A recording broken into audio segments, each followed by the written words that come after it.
ginagawa ko sa inyo. Okay? So, that's all. Shukran. Wassalamualaikum warahmatullahi wabarakatuh. So moving on to another part of this program, may I call on one of our classmates, Sir David, to give us a short message. Inshallah.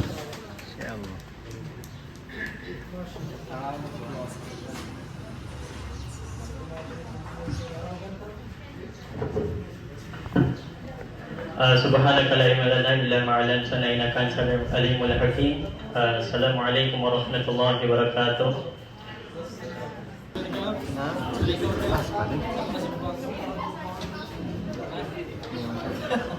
Okay, Assalamualaikum again. So we are group 2. So we are humbly present to you our role play, which entitled A Simple Marriage. So dito, titingnan natin kung ano bang sinasabing simple marriage. In a small Muslim community, there lived a young brother who admired the piety of the local imam. One day, after the Jum'ah prayer, the brother approached the imam with a question that will change his life.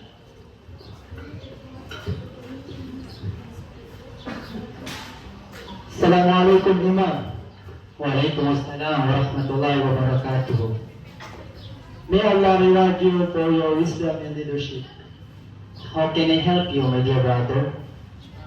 Imam, I want to complete half of my deed. I admire how you approach Islamic values, and I seek your advice.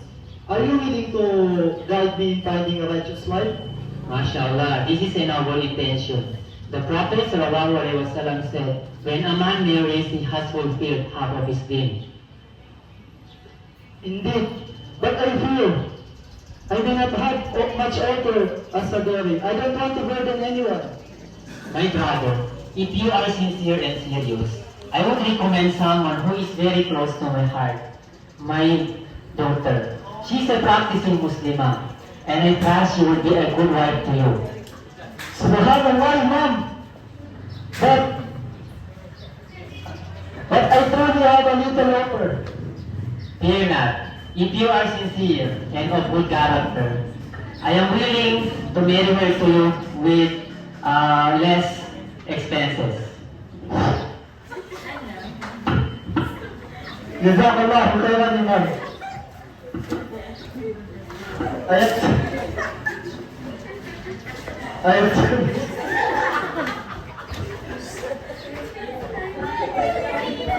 Okay, so we are going to proceed now to the scenario 2, which is the scenario 2 is look forward on the brother's home. So pupunta na sila doon.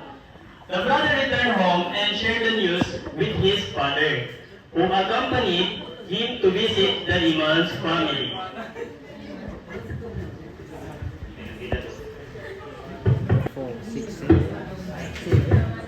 Okay, have a seat.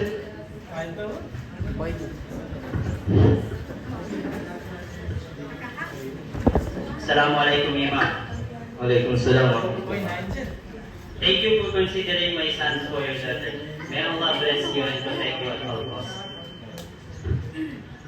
Waalaikumsalam.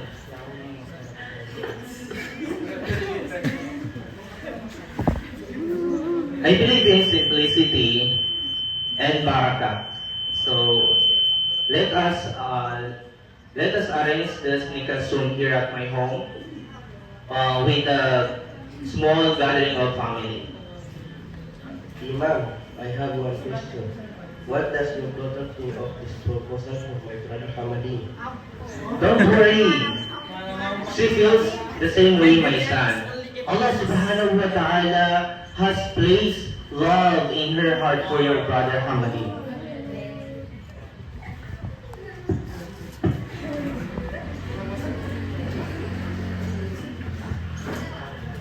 So, on the day of Nikah, the two families gathered for a simple and joyous ceremony. Pasok na.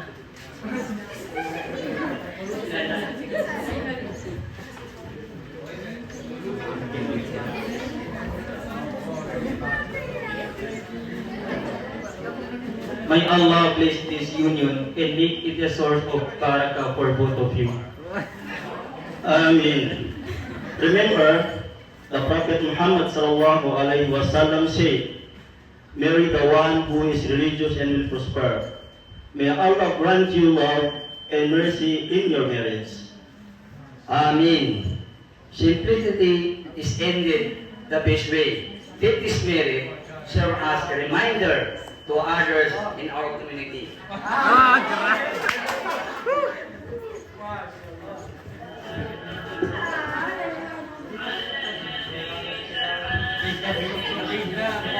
So the nikah was conducted with love and simplicity, and Allah placed immense barakah in their union.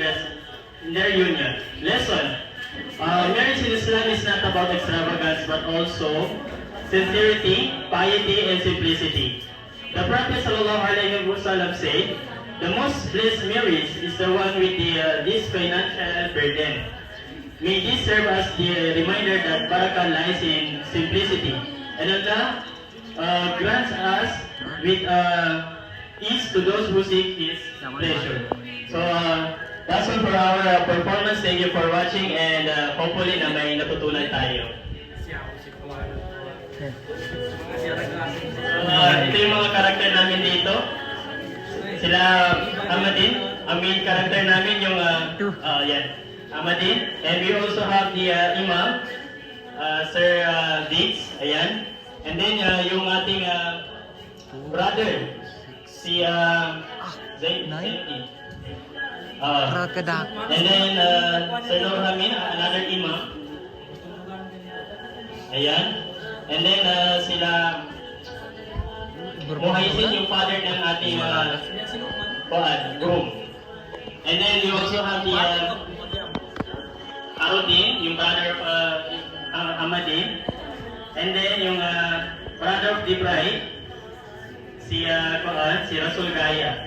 And then si engineer naman, siya naman yung isa pang imam na nagkuhan doon sa marriage, during the marriage.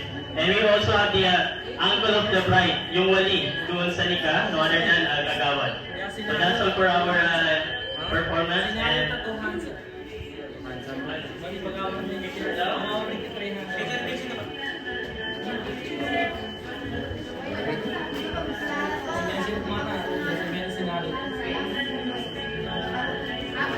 Okay.